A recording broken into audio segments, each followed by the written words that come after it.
Okay, so you want to own a skincare brand. You picture a clean glass bottle, a soft beige label, a perfectly lit bathroom shelf, and thousands of customers applying your serum every night before bed. The product costs a few dollars to make, sells for $48, and arrives in a box so elegant that people film themselves opening it. That is the picture. And parts of it are completely real. Skincare can carry extraordinary gross margins, customers can buy the same product again every 6 or 8 weeks, and a small bottle is cheap to ship compared with almost anything else sold online. Here is the part the bathroom shelf does not show you. Before anyone trusts you enough to put your formula on their face, you have to pay chemists, manufacturers, testing laboratories, packaging suppliers, designers, photographers, lawyers, warehouses, advertising platforms, influencers, retailers, and occasionally a very angry customer who has decided that one red patch on her cheek is now your personal responsibility. A skincare brand is not really a cosmetics company. It is a trust company disguised as a bottle. The first decision is not the packaging color. It is what kind of company you are building. At the cheapest end is private label. A manufacturer already owns the formula and lets you place your name on it. You choose a cleanser, moisturizer, oil, or serum, adjust it slightly, and move toward packaging. A narrow private label launch can begin around $25,000 to $75,000. It is fast and forgiving. It is also easy for another founder to launch almost the same product 3 weeks later with a different logo and a better TikTok account. At the other end is custom formulation. Now you are paying a chemist or laboratory to create something specifically for you. One formula can require months of samples, ingredient substitutions, preservative work, stability testing, and arguments over whether a cream feels silky or merely slippery, which sounds ridiculous until texture decides whether customers buy it again. Developing and launching a serious custom line can push the initial investment from roughly $100,000 into the $300,000 range. A premium brand with clinical testing, custom molds, luxury packaging, and a major campaign can go much higher. The expensive version buys differentiation. It does not buy demand. This is the first trap. Founders often spend money solving the scientific problem before proving the commercial problem exists. They spend 18 months developing a beautiful barrier repair cream, order 20,000 units, and only afterward discover that customers cannot explain why they need it. The formula may be excellent. The business may still be dead. In this industry, a product sells because a customer recognizes herself in the problem, believes your explanation, trusts your solution, and remembers your name when she is ready to spend money. A moisturizer that sells for $42 may contain only a few dollars of raw ingredients. Water is often the largest component. Emollients, humectants, thickeners, preservatives, active ingredients, and fragrance make up the rest. Even expensive-sounding extracts may add only a few cents at the concentration used in the finished product. The formula might cost between $1 and $4 per unit at scale.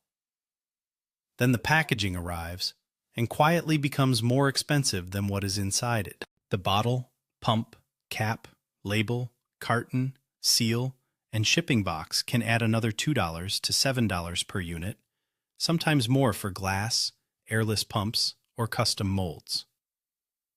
The customer thinks she is buying the serum. Economically, she may be buying a pump wrapped inside a cardboard storytelling system. For many prestige products, packaging costs more than the formula. It protects the product and creates the experience customers associate with quality, but it also means a founder can obsess over peptides while losing more money because the cap is 14 cents too expensive. Then come minimum order quantities. A manufacturer may produce 2,500 units of a formula, but the bottle supplier may require 10,000 pumps, and the carton printer may want 5,000 boxes.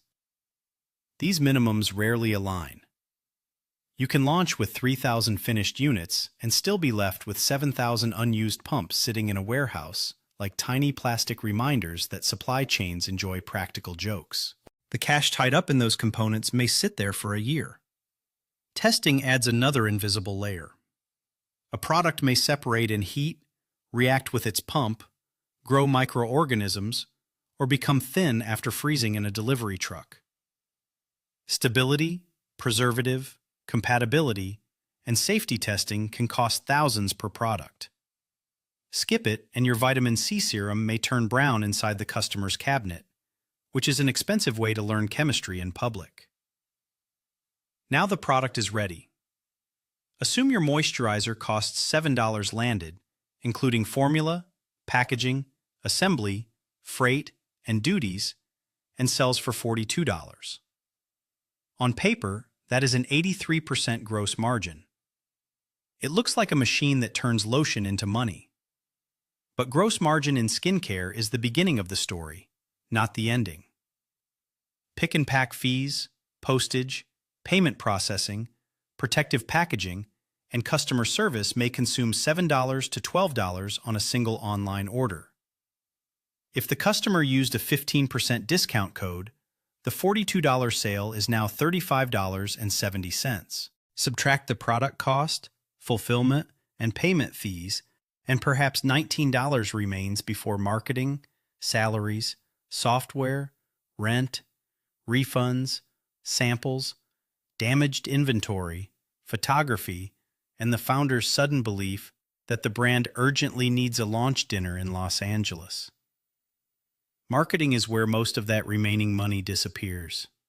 Skincare is visually attractive and perfect for social media. It is also one of the most crowded advertising categories online.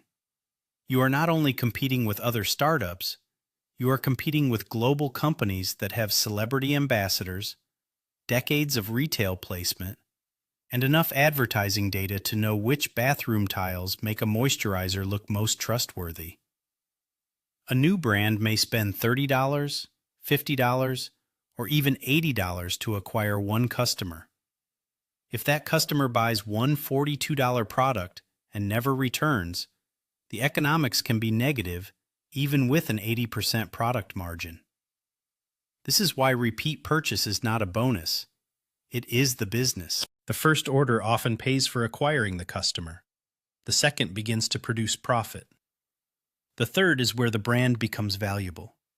Customers repurchase because the product fits into a routine, the results feel visible enough, the pump works, the scent is tolerable, the price still feels justified, and ordering the next bottle is easy. One weak point breaks the loop. A formula can work and still fail because the jar is messy. A beautiful product can fail because it lasts too long, meaning the customer only buys twice a year. Even product longevity has an awkward relationship with business quality. Influencer marketing looks like the shortcut. Send hundreds of products to creators and wait for attention to spread. In reality, most gifts produce nothing. Some create a few sales. One creator may post a viral video that empties the warehouse in 48 hours. That sounds perfect until your manufacturer says the next production run needs 12 weeks, and every new visitor sees a sold-out page. Virality without inventory is not growth. It is a public announcement that your operations were not ready. Retail creates a different problem. A major beauty chain gives you credibility and reach, but may keep roughly 40% to 60% of the selling price. Your $42 moisturizer may generate only $19 to $25 in wholesale revenue. After product cost, testers, returns, promotions, freight, and chargebacks, the shelf looks less glamorous. Retail creates trust, but you pay for it with margin and control. Then there are returns. A returned cosmetic usually cannot be resold, even when it looks untouched. The customer may return it because the scent was stronger than expected, the texture pilled under makeup, the pump failed, or she changed her mind. The brand refunds the sale, loses the product, may lose the shipping cost, and may still pay the warehouse to inspect and dispose of it. A return is not one reversed transaction. It is several costs arriving together wearing the same tracking number. Regulation creates another boundary. Cosmetics are not treated like prescription drugs, but you still cannot say anything you want. Claim that a cream treats eczema, cures acne, or changes the structure of skin, and you may have crossed into drug territory. Founders love dramatic claims because they sell. Lawyers love boring claims because they survive. The brand lives between them. This is why branding is not decoration. It performs an economic function. The customer cannot fully evaluate the formula before purchase.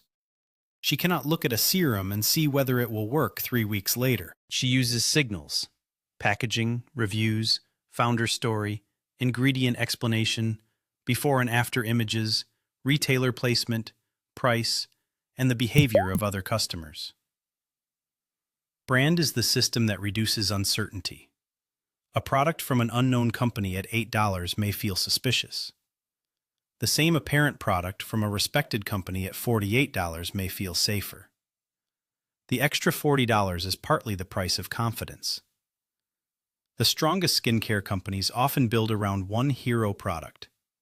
It becomes the doorway into the brand, concentrates reviews, improves manufacturing scale, and simplifies advertising. The common mistake is launching 10 products because a website with one serum feels empty. 10 products mean 10 forecasts, 10 production schedules, and 10 pools of inventory absorbing cash. Variety looks like scale from the outside. From the warehouse, it looks like 10 ways to run out of money. Let us run the math on a realistic small brand. You invest $150,000 to develop and launch 3 products. You produce 5,000 units of each, giving you 15,000 units. The average landed cost is $7, so $105,000 of your capital is now sitting inside bottles and boxes. Your average selling price is $40, but discounts bring the realized price closer to $34. If all 15,000 units sell directly to consumers, revenue reaches roughly $510,000. Product cost consumes $105,000. Fulfillment, shipping support, payment fees, refunds, and damaged orders may take another $120,000. Marketing consumes $170,000. Software, contractors, photography, insurance, legal work, salaries, and general overhead take another $80,000. You are left with around $35,000 before tax, assuming every unit sells and nothing seriously breaks. The brand produced more than $500,000 in sales and paid the owner less than a competent marketing manager might earn at an established company. Now change one variable. Half of those sales come from returning customers acquired the year before, so marketing cost falls. The same revenue can produce more than twice the profit. Change another variable. The average order contains 2 products instead of 1, so the same shipping box and acquisition cost support more revenue. Profit rises again. This is the engine experienced operators obsess over. Repeat rate, average order value, gross margin after discounts, and contribution margin after marketing. Revenue is the loud number. Contribution margin is the number that knows whether the company is alive. The failures begin quietly. Early sales look strong, so the founder orders too much. Growth slows, and cash becomes trapped in products with an expiration clock. Or one viral item grows, while weaker inventory fills the warehouse. Or the brand enters retail early, celebrates a large order, then learns the retailer pays months after the manufacturer demanded payment. On paper, the company is growing. In the bank account, it is suffocating. And that is the central paradox of owning a skincare brand. The product is small, but the business is heavy. Every bottle carries formulation risk, packaging risk, claim risk, inventory risk, reputation risk, and the cost of convincing a stranger to believe you. The gross margin can be beautiful. The cash flow can be ugly. A successful brand is not the one with the most complicated formula or the heaviest jar. It is the one that creates a clear promise, delivers a product people willingly finish, and earns enough trust that buying the next bottle feels easier than searching for a replacement. So, should you own one? If your plan is to place a minimalist label on a generic moisturizer and buy ads until the internet surrenders, probably not. But if you can identify a specific customer, solve a real frustration, avoid impossible promises, and build a product that becomes part of a routine, the economics can become extraordinary. Not simply because cream costs little and sells for a lot, but because trust compounds. Returning customers become cheaper to reach. Retailers offer better placement. Manufacturers offer better pricing. Reviews accumulate. And the brand begins to carry weight that advertising once carried alone. That is when the bottle stops being the business. The business becomes the habit surrounding it. And in skincare, habits are worth far more than ingredients.